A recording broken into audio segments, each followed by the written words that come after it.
अस्सलाम वालेकुम Pakistan, this is Maleeha Hashmi watching my YouTube channel. नाज़रीन, बात करेंगे आज की big big big breaking story पे। Former prime minister Imran Khan साहब को फांसी के फंदे पर लटकाने के जो कुछ ख्वाहिशमंद लोग थे, जो इमरान खान को सजाए मौत सुनाना चाहते थे, बावजूद इसके कि आज तक एक पैसे की भी करप्शन इमरान खान पर साबित न की जा सकी। इल्ज़ामात की बौछार का आलम यह कि 200 के करीब जाली केसेस की भरमार कर दी गई, लेकिन साबित कुछ न किया जा सका। पाकिस्तानी अवाम के दिल से इमरान खान की सपोर्ट को भी खत्म न किया जा सका। सो वर्षों के इमरान खान पर जो गद्दारी के फतवे बांटने निकले थे, उनको भी इमरान खान पर गद्दारी साबित करने के लिए एक कतरे का भी सबूत न मिल सका। सो बात करते हैं जी कि इंटरसेप्ट की स्टोरी ने कैसे उन सब की चालों पर पानी फेर दिया है। बेशक एक चाल वो चलते हैं और एक तदबीर अल्लाह करता है। बेशक अल्लाह बेहतरीन तदबीर करने वाला, हिकमत वाला है। सो इस पे भी बात करेंगे। उस्मान डार साहब की वालिदा के साथ जो इंतहाई शर्मनाक वाक़या पेश आया, आज रात का एक बड़ी शर्मनाक वीडियो हमने देखी, इंटरनेट पर सोशल मीडिया पर सर्कुलेट कर रही थी। जिस तरह से उस्मान डार साहब की वालिदा ने अपना चाक हुआ गिरबान जो है उसके साथ वीडियो बनाई, बड़ी तकलीफ़ और अजियत के साथ। और उन्होंने कहा कि कैसे ख्वाजा आसिफ पर उन्होंने इल्ज़ाम आयद किया कि कैसे पुलिस का नाजायज़ इस्तेमाल करते हुए ख्वाजा आसिफ ने उनका गिरबान चाक करवाया है और उनके साथ जो बदसलूकी की गई वो अल्लाह माफ़ करे, मुझे तो इतनी अजियत हो रही थी उनकी वो वीडियो देखकर कि अगर अब ख़ानदानी रिवायात और इक़्तिदार और इंसानियत के पैमानों को ही तोड़कर सियासत इस तरह से गटर में गिर जानी है तो फिर क्या बात रह जाएगी। अब तो बात सियासत से बहुत आगे निकल गई है। वो ख्वाजा आसिफ जिनके हवाले से जनरल बाजवा भी निजी महफिलों में ये बाकायदा तौर पर बताते रहे, और एक जगह तो मैं ख़ुद भी मौजूद थी जहाँ ये बात हुई कि किस तरह से ख्वाजा आसिफ ने बाकायदा मिन्नत समाजत की थी जनरल बाजवा की कि आप आर्मी चीफ़ हैं, प्लीज़ किसी तरह आप मेरी सीट बचवा लें, आप जितवा दें, क्योंकि वोट मुझे इतना नहीं पड़ेगा। जिस पर आगे जो भी मामलात हुए, द रेस्ट इज़ हिस्ट्री। सो अब उनको ये पता है कि पाकिस्तानी अवाम ने तो वोट देना नहीं। जो कुछ पीडीएम हुकूमत ने किया, और ख्वाजा साहब खुद उस कैबिनेट का हिस्सा थे, जिस तरह से अवाम को लाकानूनियत और महंगाई की चक्की में पीस दिया गया। और तो और ये कि अब इदारों से भी ख्वाजा साहब को इतनी कोई उम्मीद नज़र नहीं आ रही कि इदारे बाकायदा तौर पर इंटरफेयर करके इनको सीट जितवाएं, जबकि अवाम इनको वोट ना दे। सो अब इनके पास आखिरी हरबा यही बचा है कि ये पुलिस का वही जो थाना पुलिस कल्चर को इसी तरह इन्होंने पॉइजनस सा बनाया हुआ है ताकि उसको अपने फ़ायदे के लिए इस्तेमाल कर सकें। तो आइए ज़रा देखते हैं कि उस्मान डार की वालदा आज रात गए, उन्होंने वो किस कर्ब से गुजरी और किस तरह से हर ज़ी शऊर पाकिस्तानी का सर शर्म से झुक गया है ये वीडियो देखकर, और घर घर को, इस मुल्क के घर घर को झंझोड़ कर रख दिया इस वीडियो ने। लेट्स वॉच, और उसके बाद मैं आपको फिर ज़रा डिटेल्स बताती हूँ खान साहब के केस की, कि जो खान साहब को फांसी के फंदे पर लटकाने के ख्वाहिशमंद लोग थे, उन पर कौन सी खबर लिटरली बॉम्ब बन के गिरी है। But first, let's watch Usman Dar's mother, what she's got to say. ये जुल्म की इंतहा देखो चीज जैसे पाकिस्तान, मेरी एक बेवा औरत की आपसे अपील है। 70 साल साथ में एक माँ भी हूँ, घर पे मैं सोई हुई थी। आज फिर ख्वाजा आसिफ ने मेरे घर पर हमला कराया। ये देखो मेरा दरवाजा तोड़कर मेरे अंदर दाखिल हो गए। मैं दरवाजा नहीं खोलती थी क्योंकि आगे भी ये लोग आए, इन्होंने मुझे जोकोब किया, मेरे सर से चादर उतारी, मेरे बाल खींचे। जो वीडियो सोशल मीडिया पर है आप वो भी सबूत देख सकते हैं। अब मैंने अपने इलेक्शन के कागज जमा कराने जाना है। ये मेरे अपने दिल की आवाज है। मैंने अपनी हदीस और सुन्नत और अपने कुरान के मुताबिक ये फैसला किया है। कोई मुझे जोक को करके, अपना टॉर्चर करके अपनी मनमानी नहीं मरवा सकता। देखो मेरे घर पे उन्होंने मेरी कमीज को फाड़ डाला।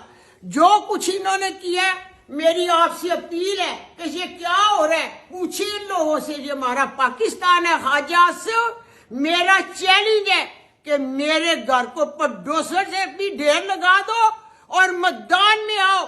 देखो मैं तुम्हारे शेर का क्या असर करती हूँ। मुझे हथकड़ियां लगाओ, मैं कागज जमा कराऊंगी, और हथकड़ियां मुझे लगाओ। मैं हथकड़ियां और जेल में भी जाकर इलेक्शन लड़ूंगी। किसी भुलेखे में ना रहना, किसी भूल में ना रहना, ये मेरा चैलेंज है। चैलेंज नहीं बल्कि मेरा ऐद है, मेरा पैगाम है आपको भी और शहर सियालकोट की अवाम को भी मेरा पैगाम है। जो जुल्म ये करार है आप देख रहे हैं, आपने मेरे कागज जमा कराने का सुन के 20 लोग पुलिस की आधी रात मेरे घर पे भेज दिए और मुझे ज़ोक वोक करके दिए हैं।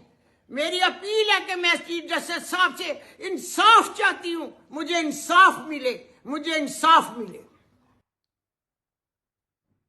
जी, तो ये आपने देखा कि किस हद तक अब ये शर्मनाक हरकतों पर उतर आए हैं कि पहले तो सियासी मुखालिफिन को मारपीट करवाई जाती थी, ज़दोकोब करवाया जाता था और अपनी बदमाशी की धाक बिठाई जाती थी, लेकिन अब तो मुखालिफ जो सियासी मुखालिफिन हैं उनके घरों की ख़वातीन, उनकी माँओं के गिरबान चाक किए जा रहे हैं। लानत है ऐसी घटिया सोच पर कि जो आपको इस तरह से गटर में गिरने पर मजबूर कर दे। तो नाज़रीन, इसकी तो जितनी मज़म्मत की जाए वो कम है और ऑब्वियसली हम इंशाल्लाह बिल्कुल आवाज़ उठाते रहेंगे। इस तरह का कोई भी जुल्म पाकिस्तान की किसी भी माँ के साथ ये किया जाए तो हम सब उस माँ के साथ खड़े होंगे, इर्रिस्पेक्टिव ऑफ द फैक्ट कि उनका बच्चा नून लीग में है, पीपल्स पार्टी में है, PTI में है, फजलुर रहमान पार्टी में, जिसमें भी है। ये किसी भी no mother deserves to be mistreated like that. उसके बाद बात करते हैं जी इमरान खान साहब के साइफर केस में, जो आपने देखा कि सबको नज़र आ रहा था कि कैसे इमरान खान को ज़बरदस्ती अब एक ऐसी सज़ा की जानिब लेकर जाया जा रहा था कि जिससे शायद कोई भी इमरान खान को फिर बचा ना पाता, जो चीज़ें इस्टेब्लिश कर दी जाती, क्योंकि ऑब्वियसली नज़र आ रहा है कि पूरा निज़ाम इमरान खान के ख़िलाफ़ खड़ा है। लेकिन अल्लाह की शान, एक चाल वो चलते हैं और एक तदबीर अल्लाह करता है। बेशक अल्लाह बेहतरीन तदबीर करने वाला, हिकमत वाला है। द इंटरसेप्ट ने एक बड़ी इंटरेस्टिंग स्टोरी पब्लिश की है जी, जिसमें उन्होंने बताया है कि as per there very reliable source, जो कि ऑब्वियसली आपको पता है कि वो सोर्स कहाँ से हो सकता है, ISI पाकिस्तान की जो इंटेलिजेंस एजेंसी है, जिसकी पूरी दुनिया में बड़ी धूम है, बड़े चर्चे हैं कि बड़ी ज़बरदस्त इनकी परफॉर्मेंस है और क्या इनकी काबिलियत है, और राइटली सो। मतलब पाकिस्तान में हमें नहीं पता, हम सुकून से जो बैठे होते हैं, तो बहुत से काम जो दुश्मन की चालें हैं वो ISI ही नाकाम बना रही होती है। और इसमें हम चाहे जो मर्ज़ी पॉलिटिकल पार्टी इक़्तिदार में आए, इक़्तिदार से जाए, हम बिल्कुल अपनी सिक्योरिटी एजेंसीज़ के साथ सीसा पिलाई दीवार बनकर खड़े हैं, क्योंकि वो हमारे साथ खड़ी होती हैं माशाल्लाह।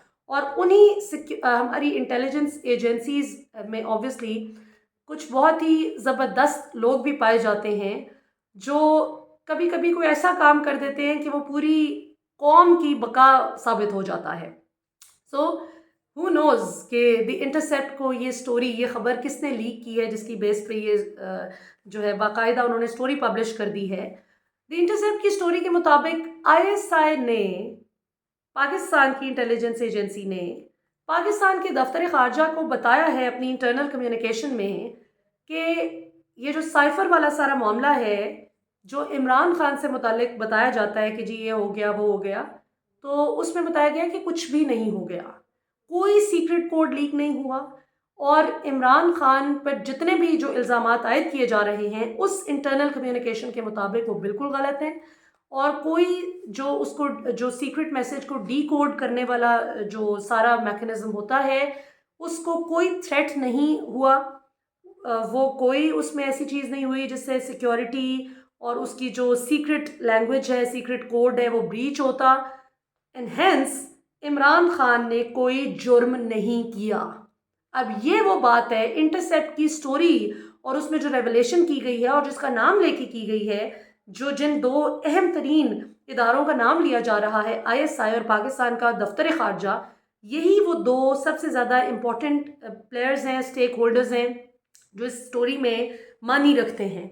तो अगर उन्हीं की आपस की इंटरनल कम्युनिकेशन का लुब्बे लुबाब लीक हो गया है इस स्टोरी के ज़रिए कि इमरान खान पर जितने ये आयद किए जा रहे हैं इल्ज़ामात, वो तो बिल्कुल गलत साबित हो रहे हैं।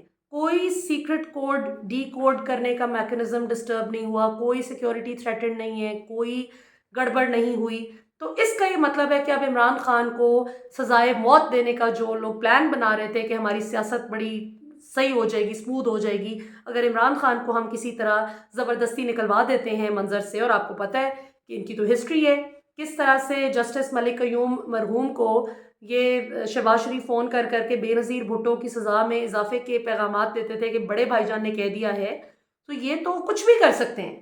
لیکن یہ بھول گئے کہ ایک چال یہ چلتے ہیں اور ایک تدبیر اللہ کرتا ہے، اور اللہ کی تدبیر پر تو کسی کی بھی چال بھاری نہیں پڑ سکتی.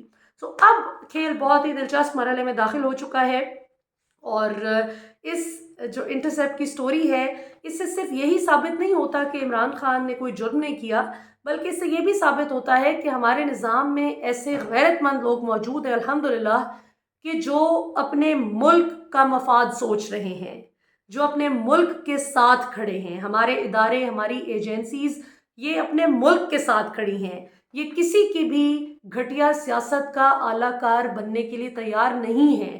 بڑا کچھ ثابت کیا ہے اس سٹوری نے، اور مجھے فخر ہے اپنی افواج پہ، اپنی سیکیورٹی ایجنسیز پہ، اپنے لوگوں پہ کہ جو خاموشی سے، جنہیں خاموش مجاہد کہا جاتا ہے، وہ نہیں صرف وہ نہیں جو عادل راجہ جو کہتے ہیں خاموش مجاہدوں نے پیغام دیے. میں پاکستان کی انٹیلیجنس ایجنسی میں کام کرنے والے ہر شخص کو خاموش مجاہد سمجھتی ہوں. میں پاکستان کی فوج میں موجود ہر فوجی، ہر سپاہی، ہر افسر، ہر اس ایماندار شخص کو خراج تحسین پیش کرتی ہوں کہ جو اپنے ملک کے لیے دن رات کام کرتا ہے. میں کوئی سیگریگیشن نہیں کرتی کہ اے چنگا ہے تے پیڑا ہے، سارے چنگے ہیں، سب اپنے ملک کے لیے ایفرٹ کر رہے ہیں ماشاءاللہ.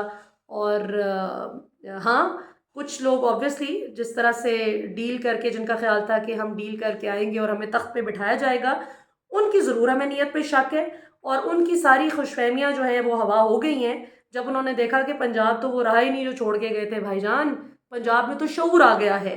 تو 12 کروڑ ووٹر اس دفعہ الیکشن کمیشن کی جانب سے جاری کردہ اعداد و شمار کے مطابق ووٹ کاسٹ کرنے جا رہے ہیں، اور اس 12 کروڑ میں 6 کروڑ پاکستان کے مرد ہیں اور لگ بھگ 6 کروڑ یعنی 5 کروڑ 93 لاکھ اور کچھ ہزار پاکستان کی خواتین ووٹرز ہیں. تو یہ ان کو پریشانی ہے، یہ ٹینشن ہے کہ خواتین کی اکثریت، نوجوانوں کی اکثریت انہیں پتہ ہے کہ ان کو ووٹ نہیں کرے گی، ان کو ریجیکٹ کرے گی. یہ ساری کی ساری تکلیف ہے جس کی وجہ سے یہ ہر چال چلنے کے لیے تیار ہیں کہ کسی بھی طرح ہم اقتدار کے مسند سے چمٹ جائیں. لیکن اس دفعہ پاکستانی عوام کے ساتھ ان کا مقابلہ پڑا ہے، اور یہ بڑا ہی سخت مقابلہ ہے. ان کا خیال ہے کہ پی ٹی آئی سے اگر بلے کا نشان چھین لیں گے تو ان کا ووٹر بیس کنفیوز ہو جائے گا. نہیں جناب، جو ورچوئل جلسے کر کے آپ کو تگنی کا ناچ نچا سکتے ہیں، جو آپ کی تمام تر پابندیاں عائد کرنے کے باوجود کہ لوگ انٹرنیٹ نہ استعمال کر سکیں اور یوٹیوب اور فیس بک دیکھ نہ سکیں، اس کے باوجود لاکھوں لوگ، 50 لاکھ کے قریب لوگ ڈیفرنٹ ویب سائٹس کے ذریعے جڑے ہوئے تھے اس ورچوئل جلسے کے ساتھ.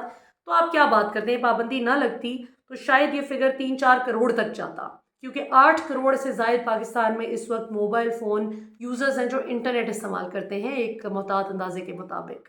تو یہ بڑی انٹرسٹنگ سچویشن ہے. ڈیجیٹل دور میں بابا آدم کے زمانے کی پابندیاں آپ نہیں عائد کر سکتے. سو لیٹس سی اب آگے کیا ہوتا ہے، ہاؤ تھنگز انفولڈ. لیکن یہ انٹرسیپٹ کی سٹوری نے تو بہت ہی آپ کہیں کہ بازی پلٹ دی ہے. So let's see what happens next. انشاءاللہ پاکستان ہمیشہ زندہ باد.